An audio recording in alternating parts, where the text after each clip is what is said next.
Hello friends, आज की ताज़ा खबर में आप सबों की स्वागत है। झारखंड की तमाम छोटी बड़ी खबरें आपको इस वीडियो में देखने को मिलेगी। अवैध निर्माण पर सेवा सदन फुलवावा आश्रम सहित 43 भवनों को एक हफ्ते में तोड़ने का आदेश। राजधानी में अवैध निर्माण करने वाले भवनों को सील करने और फिर उसे तोड़ने की कार्रवाई रांची नगर निगम ने शुरू कर दी है। नगर आयुक्त मुकेश कुमार ने आदेश दिया कि नागर मल्ल मोदी सेवा सदन सहित अवैध रूप से बने 43 भवनों को अगले 7 दिनों के अंदर सील कर तोड़े। साथ ही भवन मालिकों पर 1 लाख रुपये से लेकर 10 लाख रुपये तक जुर्माना लगाएं। एक साथ 63 डीएसपी बदले, इनमें 12 प्रतीक्षारत अफसर थे, 20 डीएसपीओ भी। पुलिस विभाग में बड़ा फेरबदल हुआ है। राज्य के विभिन्न जिलों में पदस्थापित 63 डीएसपी को एक साथ बदल दिया गया। इनमें 20 अफसर ऐसे हैं जिन्हें अनुमंडल पुलिस अधिकारी बनाया गया। वहीं 1 दर्जन से ज़्यादा ऐसे पुलिस अफसर हैं जो पिछले कुछ माह से पदस्थापन की प्रतीक्षा में थे। हेमंत सोरेन सरकार के इस कार्यकाल में डीएसपी स्तर के अफसरों का संख्या के हिसाब से अब तक का यह सबसे बड़ा तबादला है। पिछले कुछ समय से डीएसपी स्तर के तबादले का कवायद चल रही थी। गृह कारा एवं आपदा प्रबंधन विभाग की ओर से मंगलवार देर शाम ट्रांसफर पोस्टिंग से संबंधित अधिसूचना जारी कर दी गई है। पुलिस मुख्यालय की ओर से मूवमेंट ऑर्डर जारी होने के बाद स्थानांतरित और पदस्थापित किए गए अफसर नए स्थानों पर योगदान कर सकेंगे। बोर्ड एग्जाम को छोड़ कोई भी परीक्षा ऑफलाइन नहीं। बोर्ड परीक्षा को छोड़कर कोई भी परीक्षा ऑफलाइन नहीं ली जाएगी। सरकार ने मंगलवार को आदेश जारी किया। कोरोना को लगाई पाबंदियों में छूट बढ़ाते हुए आपदा प्रबंधन विभाग ने एसओपी जारी कर दिया। इनमें कहा कि राज्य में कंटेनमेंट जोन के बाहर के स्कूल, कॉलेज, आईटीआई, पॉलिटेक्निक, सभी प्रशिक्षण संस्थान, कौशल विकास केंद्र तथा कोचिंग संस्थान 1 मार्च से खुल जाएंगे। इसी दिन से पार्क समेत सिनेमाघर 50% क्षमता के साथ खुलेंगे। स्कूलों में 8वीं, 9वीं और 11वीं कक्षा शुरू की जाएगी।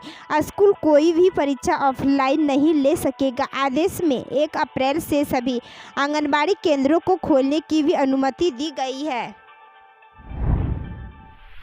झारखंड इस्पात कंपनी की 1.20 करोड़ की संपत्ति जब्त। कोल ब्लॉक आवंटन घोटाले में प्रवर्तन निदेशालय ने मंगलवार को कंपनी झारखंड इस्पात की 1.20 करोड़ की जल संपत्ति जब्त की है। यह कार्रवाई मनी लॉन्ड्रिंग एक्ट के तहत की गई। ईडी ने जब इस मामले में प्राथमिकी दर्ज कर छानबीन शुरू की तो यह बात सामने आई कि यह घोटाले 25 करोड़ रुपये का है। जेआईपीएल ने फर्जीवाड़ा कर हजारीबाग स्थित उत्तरी दादू कोयला खदान आवंटित करवाई। बता दें कि इस मामले में राष्ट्रीय सीबीआई ने 08 मार्च 2013 को केस दर्ज किया था। इसके बाद 21 नवंबर 2014 को नई दिल्ली के पटियाला हाउस कोर्ट में आरोप पत्र दाखिल किया गया था। ट्रायल के दौरान जेआईपीएल और उसके निदेशालय दोषी पाए गए थे। पेट्रोल की नो टेंशन, झारखंड के युवा ने बनाई खास गोगो बाइक, सीएम ने भी लिया ट्रायल। झारखंड के एक युवा साइंटिस्ट ने पेट्रोल डीजल की आसमान छूती कीमतों से राहत दिलवाने के लिए एक गोगो बाइक का आविष्कार किया। इनमें ना तो फ्यूल भरने की जरूरत ना दूसरे किसी मेंटेनेंस की। आप इसमें पेडल मारकर आप बैटरी को चार्ज करते रहिए और 35 किलोमीटर प्रति घंटा की रफ्तार से साइकिल बाइक को चलाते रहिए। बाइक ऐसी कई खासियत समेटे हैं। इसका सिक्योरिटी सिस्टम भी जोरदार है। महंगाई पर हेमंत सोरेन ने केंद्र सरकार पर साधा निशाना, बोले केंद्र की करतूतों की वजह से बढ़ी है महंगाई। मुख्यमंत्री हेमंत सोरेन ने महंगाई के मुद्दे पर कहा कि केंद्र सरकार की करतूत की वजह से महंगाई में बेतहाशा बढ़ोतरी हुई है। संक्रमण के इस काल में कई बार देखने को मिला कि मध्यम वर्गीय परिवार, मजदूर, किसान, गरीब को भगवान भरोसे छोड़ दिया गया है। राज्य सरकार ने जनता पर कोई अतिरिक्त बोझ नहीं डाला है। महंगाई की वजह पेट्रोलियम पदार्थों में कीमत में वृद्धि है। इससे किसी की कमाई हो रही या किसी से छुपा नहीं है। राज्य सरकार को तो जीएसटी का पैसा भी नहीं मिल रहा है। श्री सोरेन ने कहा कि केंद्र सरकार की ओर से राज्य सरकारों के लिए विशेष बजटीय प्रावधान नहीं हो रहे हैं। झारखंड सरकार अपनी जिम्मेदारी का निभाते हुए कई योजनाओं को अपने संसाधनों के बल लाकर गरीबों के साथ खड़ी है। मुख्यमंत्री हेमंत सोरेन ने बताया कि मंगलवार को उनसे कई टेलीग्रास्ट से मुलाकात की। उन्होंने कहा कि चैम्बर के प्रतिनिधियों ने भी उनसे मुलाकात की है। सरकार को चैम्बर के प्रतिनिधियों की चिंता है। राज्य में उद्योग स्थापित करने के लिए प्रयास किया जा रहा है। मुझे लगता है कि इस संक्रमण में भी कई अवसर आएंगे, रोजगार के नए आयाम खुलेंगे। ये साल रोजगार का साल होगा। मॉल में पहुंच 3 महिलाओं ने किया गलत काम, सीसीटीवी वीडियो देख उड़े सबके होश। झारखंड की राजधानी में महिलाएं भी अपराध में पीछे नहीं है। 3 महिलाएं रांची के एक मॉल में गलत काम करने पहुंची। उनका कारनामा सीसीटीवी फुटेज में रिकॉर्ड हो गया। पुलिस इन तीनों की तलाश में जुट गई है।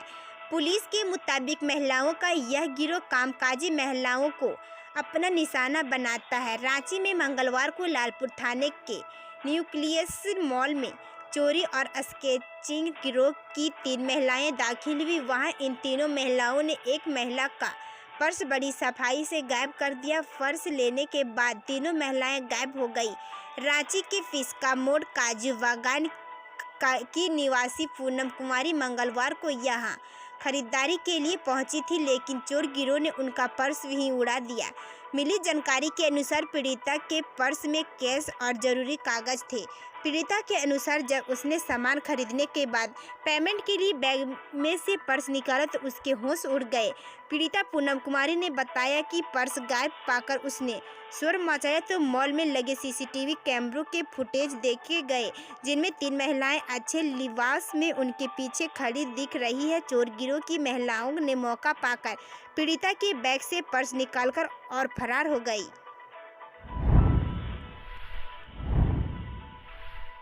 झारखंड के 10,000 युवाओं को मिलेगी नौकरी। कोयम्बटूर की टेक्सटाइल स्टडी KPR का श्रम विभाग के साथ करार। झारखंड के 10,000 युवाओं को तमिलनाडु में नौकरी दी जाएगी। इसके लिए झारखंड के श्रम विभाग ने कोयम्बटूर की टेक्सटाइल कस्टडी KPR मिल के साथ मंगलवार को करार किया है। इसमें लड़कियों की प्राथमिकता दी जाएगी। करार के दौरान सांकेतिक तौर पर 10 युवतियों को ज्वाइनिंग भी दी गई। पिछले कुछ दिनों से श्रम विभाग की ओर से KPR मिल के साथ MOU पर काम किया जा रहा था, जिसमें मंगलवार को अंतिम रूप दिया गया। इस करार के तहत श्रम विभाग में रजिस्टर्ड राज्य के बेरोजगार युवाओं को नौकरी दी जाएगी। इस करार के तहत कोयम्बटूर जाने वाले लोगों को 12,000 रुपये मंथली सैलरी दी जाएगी। इसके साथ ही अन्य सुविधाएं भी दी जाएगी।